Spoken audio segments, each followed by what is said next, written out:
जय जगन्नाथ सांग मैंने माई दिव्यज्योति एक्सप्रेस यूट्यूब चैनल आपको स्वागत कि देखला बेलू मयूर भाई देखा गोटे कौन रास्ता कड़े एमती पड़ते देखा मुझे पलि आसली भाविली मयूर सेठी मत कहले ना ये मयूर नुह यहाँ हूँ कुकुड़ा मत मुझे जीवन में देखनी ये कुकुड़ा आउ मत आश्चर्य लगे मैंने असंख्य कुकुड़ा रखता ये सब मैंने जीव गुड़ा बहुत गुड़े अच्छी आउ देखिक आश्चर्य होगली यहाँ कौन कमी ये मुझे जानी मैंने प्रथम थर देखिकी से बाटर अटकी जाइए तापर मत देखिकी भी जी मैंने बेक आड़ू मैंने चमड़ा ना ऊपर ये चमड़ा ना कि कुकुड़ा आपन जो जानते कमेंट बॉक्स में निहाती कहे आउ मु तो ये कुकुड़ा विषय किसी जानी कि देखिली कुकुड़ा देखिए रही जाइए पचारे।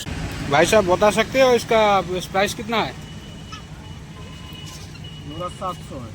जोड़ा जोड़ा 700 दोनों को। हाँ। ठीक। इसको कितना दिन लगता है बड़ा होने के लिए? ये 2.5 से 3-4 महीने लगेगा। 3-4 महीना में बड़ा हो जाएगा। कितना किलो बेचता है इसको? ये जाएगा 4 केजी। 4-5 केजी जाएगा। 4-5 केजी जाएगा। क्या दाना खाता है? ये धान खाता है, बजरा खाता, गेहूँ सब खाएगा। सब खाएगा।